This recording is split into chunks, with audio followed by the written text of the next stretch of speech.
Ícaro Podcast presenta Hechos que fueron noticia por Jorgelina Petra Márquez. Génesis de los juicios a las juntas militares argentinas. Capítulo 8. Conociendo el terror. Hola, soy Jorgelina Petra Márquez y esta es una producción de Ícaro Podcast.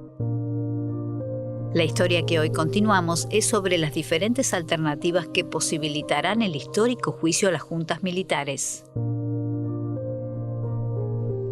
Raúl Alfonsín comenzó su presidencia a un ritmo febril.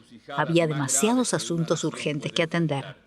3 días después de asumir, el 13 de diciembre de 1983, el presidente habló por cadena nacional. Se ha resuelto iniciar los pasos legales correspondientes para someter a proceso a quienes prima facie fueron los máximos responsables tanto de la actividad terrorista como de la metodología ilegal y cruenta empleada para combatir esa actividad. En ese mismo día se promulgó el decreto 158/83, que ordenó procesar a los integrantes de las juntas militares. Sorpresivamente para muchos, también promulgó otro decreto. Sobre esto es que Martín Farrell, uno de los filósofos asesores de Alfonsín, fundamenta esa medida. El decreto número 157 individualizaba quiénes eran los jefes guerrilleros que debían ser sometidos a proceso. No buscaba el enjuiciamiento de cualquier montonero o de cualquier simpatizante de ese grupo, por el mismo motivo por el cual no se podía pretender el juzgamiento de todos los integrantes de las Fuerzas Armadas. Hay una capacidad en todos los gobiernos para juzgar a un número determinado de infractores. Cuando todos son infractores, la solución jurídica no existe. Hubo más medidas de gobierno vinculadas al tema militar. Dieron de baja a 50.000 reclutas, redujeron a la mitad el número de generales en actividad, transfirieron a empresas que estaban en manos de militares a la órbita del Ministerio de Defensa y ajustaron el presupuesto de las Fuerzas Armadas. Alfonsín se basaba en el apoyo de la gente. Tenía, según las encuestas, un 85% de popularidad. El pasado gravita sombríamente sobre nuestro porvenir. A los 5 días de asumir, el 15 de diciembre de 1983, el presidente dictó otra norma que resultaría fundamental para el desarrollo de los futuros juicios. Fue el decreto de creación de la CONADEP, la Comisión Nacional sobre la Desaparición de Personas, que tenía la misión de investigar los hechos relacionados con la desaparición de personas.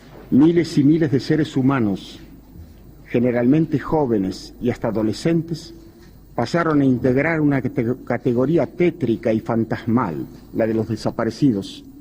Designó a Ernesto Sábato como su presidente. Era un escritor de notable prestigio. La CONADEP se convertiría en la primera comisión de la verdad en el mundo. Esta Comisión Nacional sobre la Desaparición de Personas, la CONADEP, como inmediatamente se la conoció, comenzó su tarea en los últimos días de diciembre de 1983. Quiero plantear una moción para que se autorice a la presidencia. Con alguna resistencia, políticos de la oposición e incluso integrantes de los organismos de derechos humanos querían que la investigación sobre lo sucedido la haga una comisión política integrada con diputados y senadores. Carlos Nino, el filósofo asesor del presidente, explica el porqué de esta resistencia. El presidente rechazó las propuestas de crear una comisión bicameral del Congreso generada por grupos de derechos humanos y el peronismo. Creía que una comisión ligada al Congreso daría la poco saludable oportunidad a los legisladores de competir por la autoría de la sanción más dura a las Fuerzas Armadas, creando una situación extremadamente tensa. El politólogo Marcos Novaro completa estas afirmaciones. Pero el grueso eran organizaciones peronistas que asumían que el juicio por tribunales penales no era la solución que ellos deseaban. Ellos deseaban un juicio político donde interviniera el Congreso y el Congreso emitiera una especie de resolución de rehabilitación de la juventud maravillosa y de condena de los militares que ellos identificaran como responsables de la represión. No a todos los militares que habían sido operativos, porque muchos de ellos eran más cercanos al peronismo. Ellos sabían perfectamente que, como decían en aquella época, el peronismo estaba de los dos lados de la picana, digamos, ¿no? Es por eso que ellos están en contra de la CONADEP, están en contra de los juicios a las juntas, ni siquiera quieren testificar, ¿no? Pero esa idea de que los juicios giran alrededor de las Madres Plaza de Mayo, eso es un invento de la película esta de 1985, es un invento, como tantos inventos de esa película. El 22 de diciembre de 1983 se presentó en el Congreso un proyecto para la derogación de la Ley 22.924. ¿Se acuerdan? Era la que proponía la amnistía de los militares. Esta ley, además de ser moralmente inaceptable, resulta políticamente irresponsable. La derogación fue sostenida por la teoría de Carlos Nino, que sostenía que solo son válidas las leyes dictadas en un ámbito democrático. La ley de autoamnistía militar fue eliminada sin más trámite. A esta ley de amnistía que será declarada inconstitucional e insanablemente nula. El 29 de diciembre, solo 19 días desde que asumiera, el gobierno designó a los integrantes de la Cámara Federal de Apelaciones de Buenos Aires, que tendría un rol fundamental para el desarrollo de los juicios. En estas designaciones habían tenido un papel protagónico los filósofos, asesores presidenciales. ¡Atención! También ese 29 de diciembre de 1983, el Consejo Supremo de las Fuerzas Armadas, obedeciendo a la orden del presidente Alfonsín, notificó a los integrantes de la primera Junta Militar que estaban en proceso bajo su competencia. En nuestra actividad periodística de ese día no dábamos abasto con las noticias que se producían una tras otra. También comenzó a funcionar la CONADEP en los salones del Complejo San Martín en Buenos Aires. Finalmente la CONADEP se integró con personalidades independientes y respetadas en la sociedad argentina, con historias personales de defensa de los derechos humanos y conducta intachable. Fueron invitados legisladores de los dos partidos principales del Congreso para sumarse. Los diputados del Partido Justicialista, los peronistas, no aceptaron la invitación. Carlos Nino recordó los pasos que se dieron para que esto sucediera. Yo jugué un rol activo en la definición de los miembros de la CONADEP, mientras Malamud trabajaba con el ministro de Justicia, Alconada, en el nombramiento de los jueces. La CONADEP fue una comisión ejecutiva ligada al Ministerio del Interior y encargada de investigar el destino y paradero de los desaparecidos. Le fueron otorgados 180 días para cumplir con su misión. Rompieron la puerta a patadas. Entraron y se llevaron a mi hijo. La CONADEP comenzó a recibir testimonios.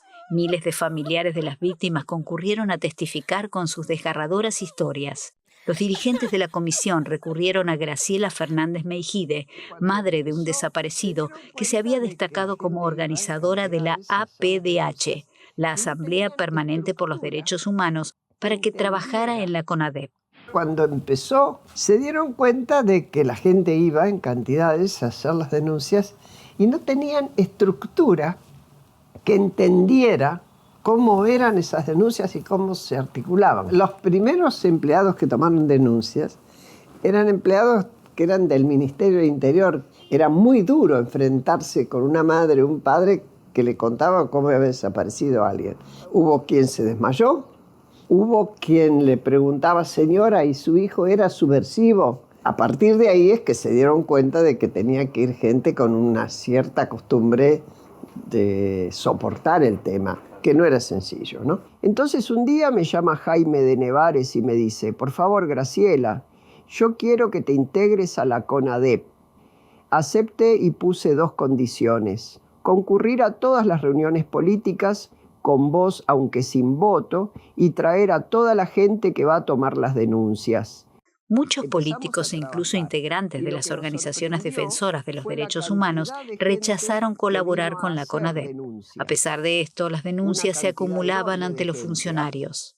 Empezamos a trabajar y lo que nos sorprendió fue la cantidad de gente que vino a hacer denuncias. Una cantidad enorme de gente, a pesar que las madres de Plaza de Mayo, Eve Bonafini, dio la orden de no colaborar con la CONADEP. Quería seguir su propio camino. Otra sorpresa fue que aparecieron una cantidad de sobrevivientes que no teníamos registrados previamente. Con una firmeza desacostumbrada en civiles, los integrantes de la CONADEP visitaron varias instalaciones militares comprobando las denuncias, incluso asistidos por sobrevivientes que pasaron por esos campos. Este trabajo realizado por la CONADEP sirvió de base para que los fiscales armaran la acusación contra los jerarcas militares con cientos de casos testeados y con abundante información en cada uno de ellos. Más de un año después, el presidente de la CONADEP, Ernesto Sábato, entregó a Alfonsín el informe final de la CONADEP, el Nunca Más, integrado por 50.000 folios, con denuncias de alrededor de 10.000 casos de violaciones a los derechos humanos. Las grandes calamidades son siempre aleccionadoras, y sin duda el más terrible drama que en toda su historia sufrió la nación durante el periodo que duró la dictadura militar, iniciada en marzo de 1976, servirá para hacernos comprender que únicamente la democracia es capaz de preservar a un pueblo de semejante horror, que solo ella puede mantener y salvar los sagrados y esenciales derechos de la criatura humana. Únicamente así podremos estar seguros de que nunca más en nuestra patria se repetirán hechos que nos han hecho trágicamente famosos en el mundo civilizado.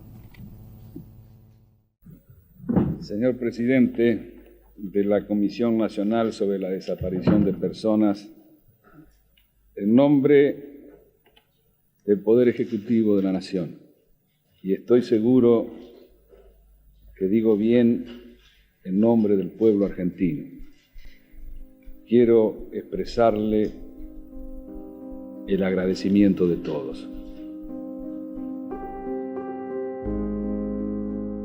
Todos los elementos se estaban alineando para que se concretara el hecho histórico de que jueces civiles, en democracia, juzgaran a jerarcas militares, algo excepcional en el mundo. Todos estos detalles los comentaremos en los próximos capítulos de esta serie que denominamos Génesis, de los juicios a las juntas militares argentinas. Soy Jorgelina Petra Márquez y esto ha sido Hechos que fueron noticias. Los espero. Hemos basado este relato en mi memoria y los apuntes que fui anotando en aquellos días. También recurrí a los testimonios escritos por los jueces que constituyeron el tribunal que juzgó a los militares, Ricardo Gil Lavedra y Carlos León Arslanian, y de los filósofos legistas Carlos Nino, Jaime Malamud Gotti y Martín Farrell. Consulté los libros escritos por Alejandro Carrió, Seferino Reato, Marina Franco, Marcos Novarro y Pepe Liachev, además a diversos reportajes periodísticos realizados a los protagonistas de esta historia. En algunos tramos de estos capítulos, las voces que recrean los textos escritos fueron creadas con programas de inteligencia artificial. Fue una realización de Ícaro Podcast. Nada nos resulta ajeno. Dirección General Gaby Casal. Guión Gastón Tolosa. Investigación temática Fabio Díaz. Laura Sordi es la voz de Jorgelina Petra Márquez. Locución Sergio Lonardi. Edición de sonido Luciano Álvarez. Efectos especiales Mateo Durán. Asistencia de producción Andrés Casal. Dron musical Andrea Isasti. Realización integral Ícaro Podcast, una división de Ícaro Producciones.